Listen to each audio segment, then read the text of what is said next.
Welcome to Hungary from bonnie Scotland, and many thanks to my good friend Katja for inviting me to join you on this very special day, Women's Wednesday on Entrepreneurship Week. It's a real honour to be with you today and open your conference. I'd like to start today with a little bit of information on my own journey to becoming an entrepreneur, and it's fair to say I have a pretty varied background. I started off in life sciences research as a fungal molecular geneticist, which is really just a fancy way for saying that I studied mushrooms, before moving into sales and marketing in a corporate environment and then on to venture capital investment, which is where I really started to get interested in early stage businesses and deepened my understanding about the life of an entrepreneur. Now, it's fair to say that there are a multitude of reasons why people decide to become entrepreneurs, and money, interestingly enough, is not usually the most motivating factor. But for me, I'm actually quite a stubborn individual. Quite simply, I don't like people telling me what to do. So I thought the best way to overcome that would be to run my own company. And it did help that I had a couple of business ideas that I wanted to develop. Over the past 30 years since I've been working in the early stage environment, I've been involved in numerous companies in a variety of roles, and I've had my fair share of successes and failures. One company I started up with £50,000 and the co-founder was sold for 27.5 million. But equally, I've had some businesses that I've been involved in which have been complete and utter failures, and I've been left with nothing. But I'm still coming out on top at this point in time. Running your own business can be very difficult. It can be very challenging. There will be a number of lows that you will experience on this roller coaster journey. But equally, it can be the most rewarding and inspiring thing that you will ever do.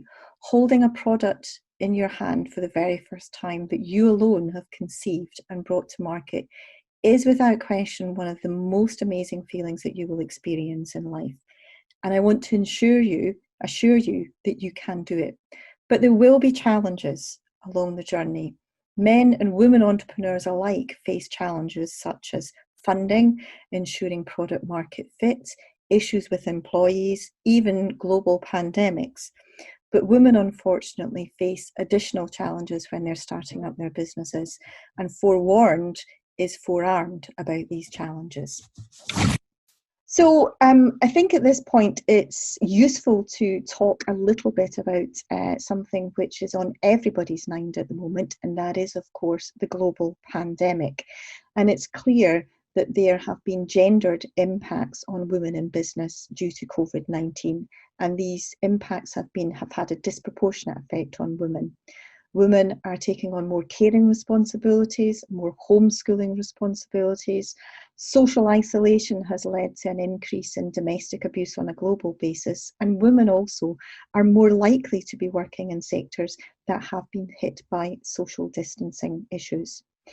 And much of this actually stems from the fact that for a long period of time, women in business, quite simply, have not had a voice at the table and have not been involved in making decisions related to the support that they need for businesses.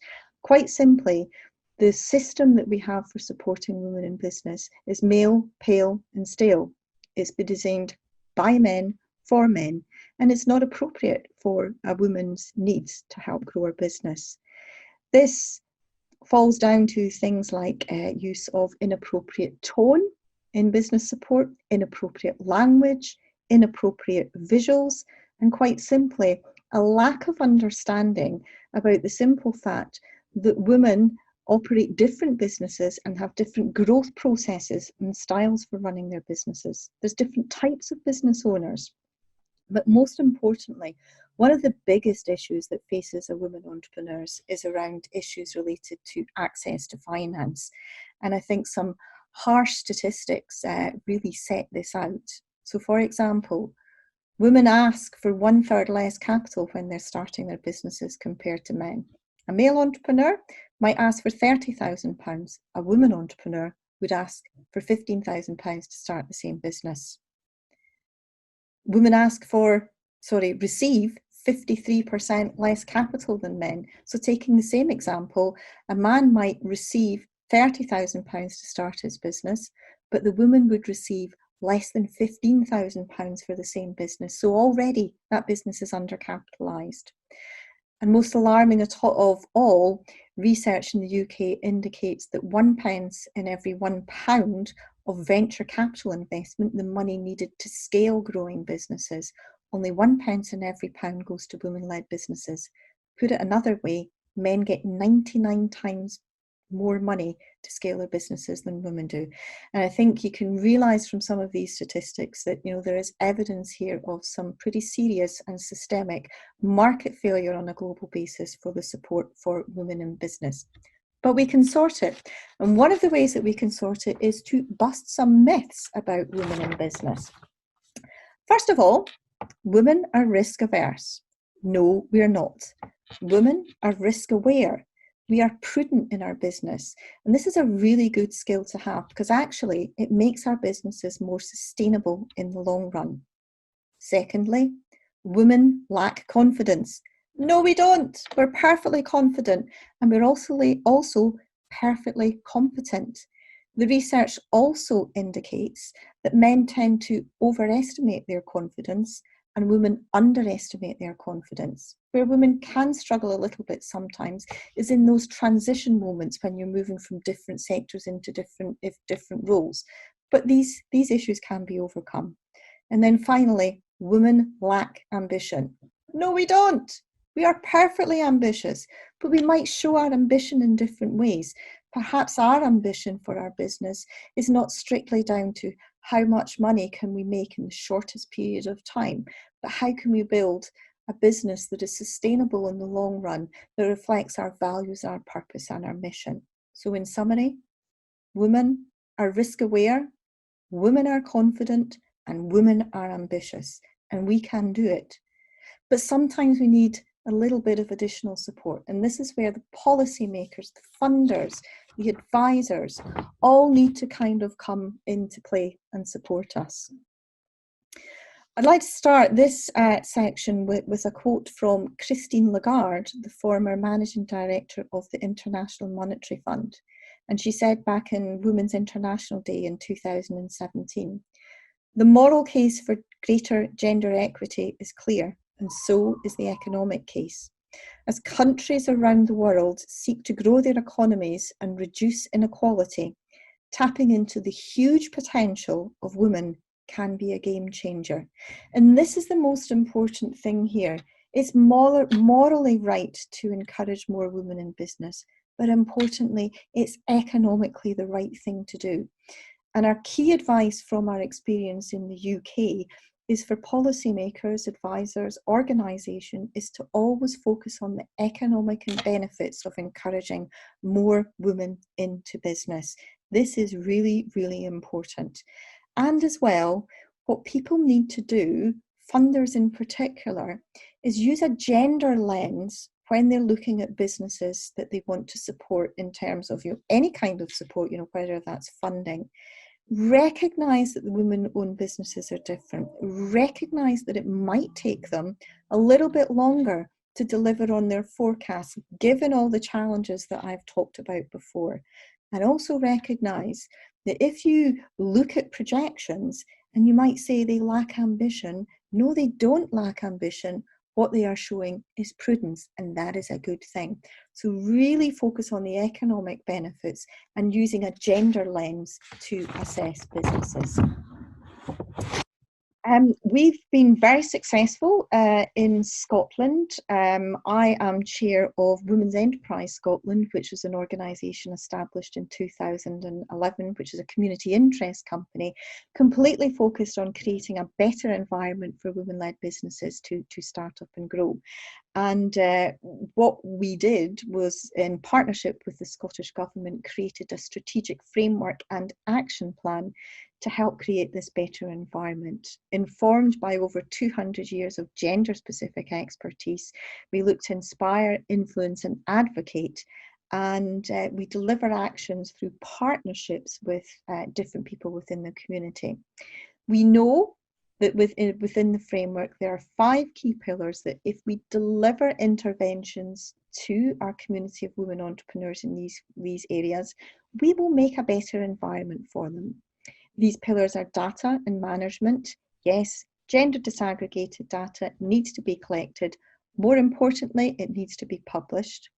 Mentoring and networking, which is key, and of course this is why events such as the conference that you're at today is really important in terms of helping women to build up their networks of support.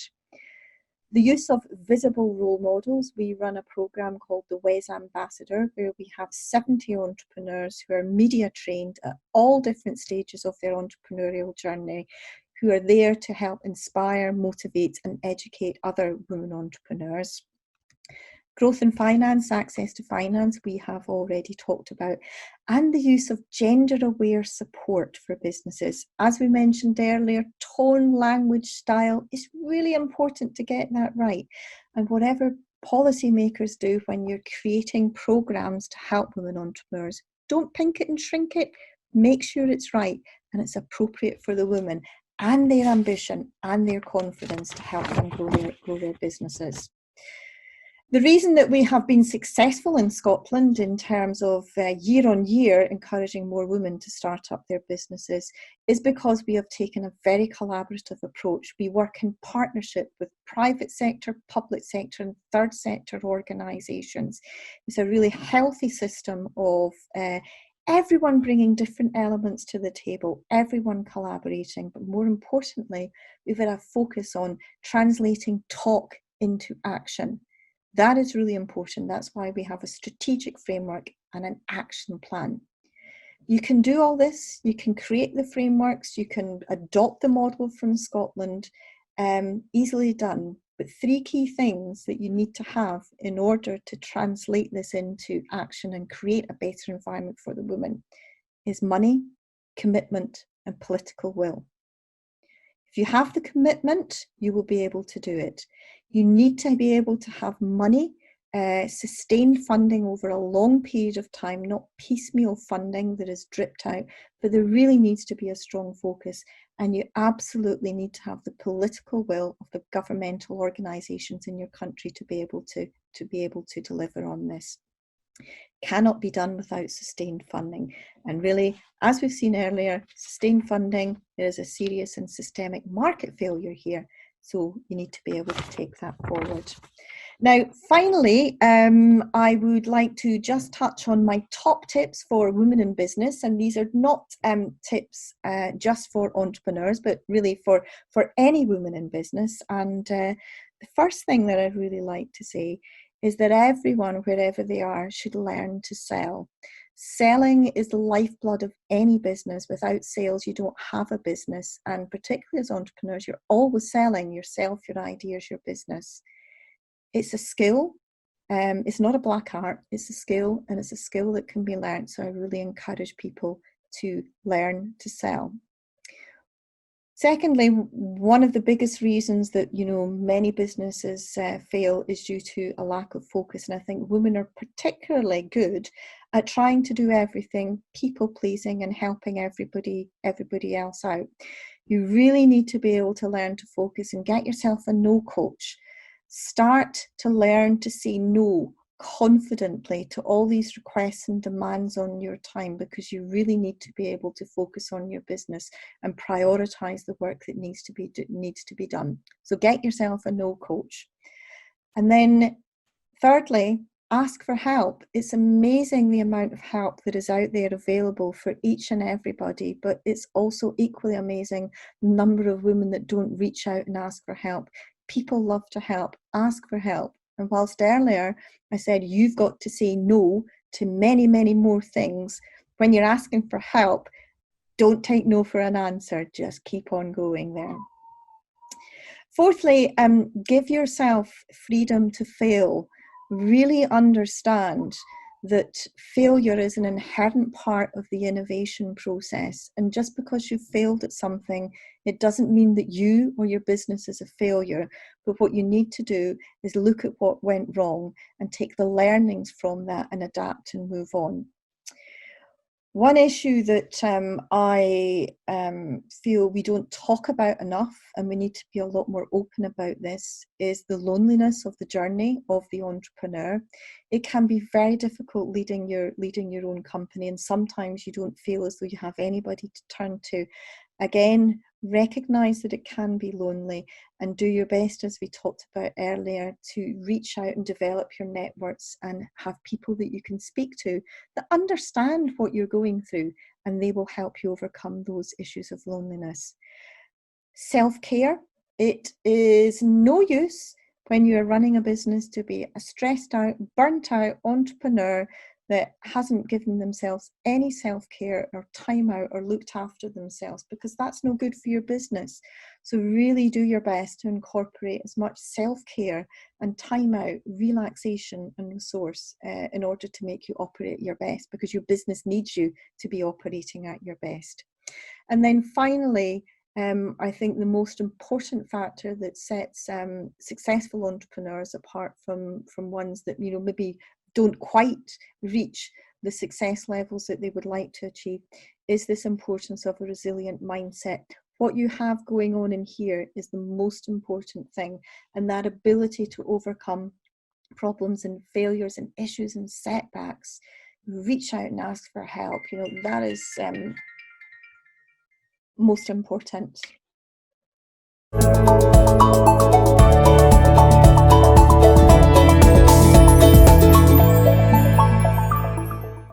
Hello. So apparently, you've talked about the significance of women's entrepreneurship. But what is the impact of the gender income gap on a personal and a business level, sort of in a national and global context? That is our first question for you today.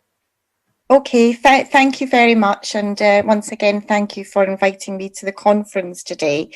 In terms of the gender income gap, it's fair to say that progress has been made, but there's still a long, long way to go in terms of reducing the gender income gap.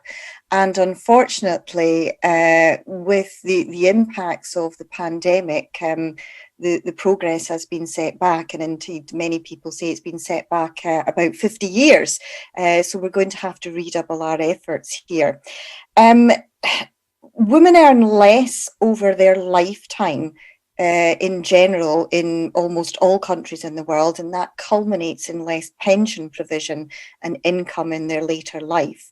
And additionally, women-owned businesses are earning less from sales and taking longer to grow as they lack resources in terms of access to finance. And what that really means is that this compounds itself at a national level by restricting national economic growth.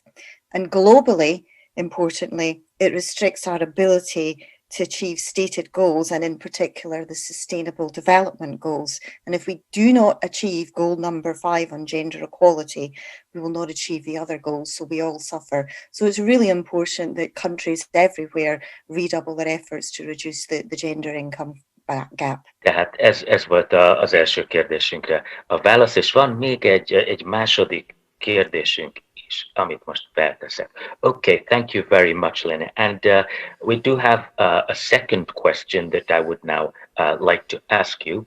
What would an optimal post-COVID-19 action plan look like from the perspective of a state and a business developer?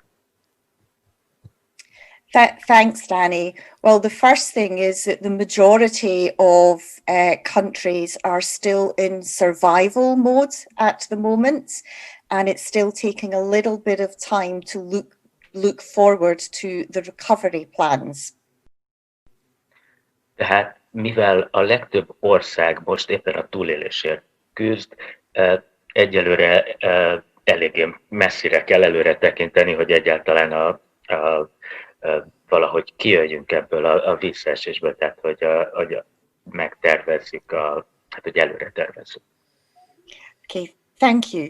For a business, greater encouragement for women to start businesses in higher value sectors such as technology, construction and engineering will be important. Fontos lesz majd a nők szerepvállalását bátorítani az olyan magasabb értékű szektorokban, mint a technológia, which were the three? I'm sorry, tech and technology, construction and engineering. Construction and engineering, tehát hogy az építőipar és a mérnöki pálya, ahová koncentrálnunk kell ezt a felzárkóztatást. Okay.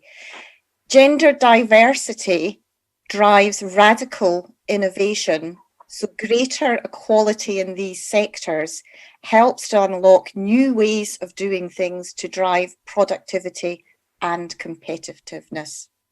Tehát a nemi egyenlőség magával hozza az innováció fejlődését is, és így új módokon tudjuk vezetni az üzleti modelljeinket.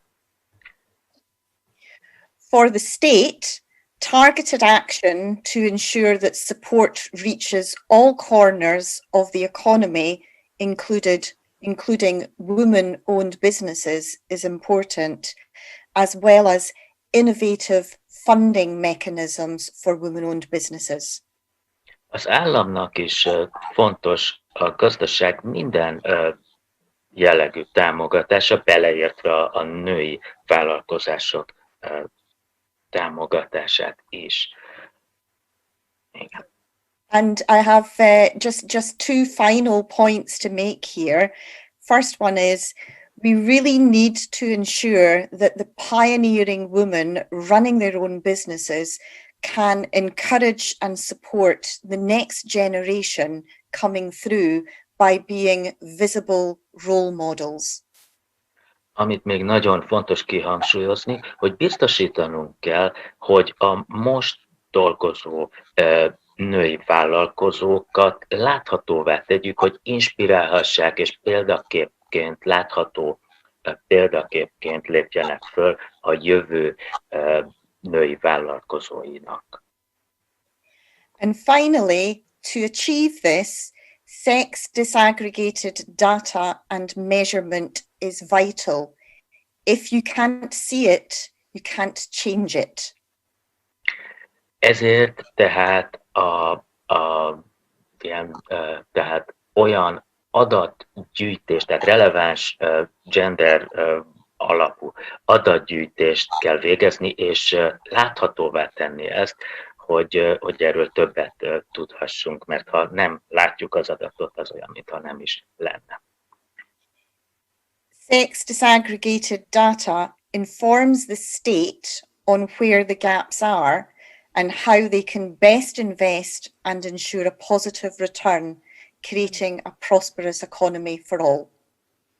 Hogyha a nemi eloszlásra érzékeny adatgyűjtést végzünk, azzal az államot is érzékenyíthetjük arra, hogy hol vannak ezek például ezek a bevételkülönbségek, és hogy hogyan lehet a problémához egyáltalán hozzányúlni. Okay. And thank you very much for allowing me to join you today and have a fabulous conference. Thank you, Lynne. Nagyon köszönöm nektek, hogy itt lehettem ma, és élvezzétek ezt a konferenciát. Én is köszönöm szépen a lehetőséget.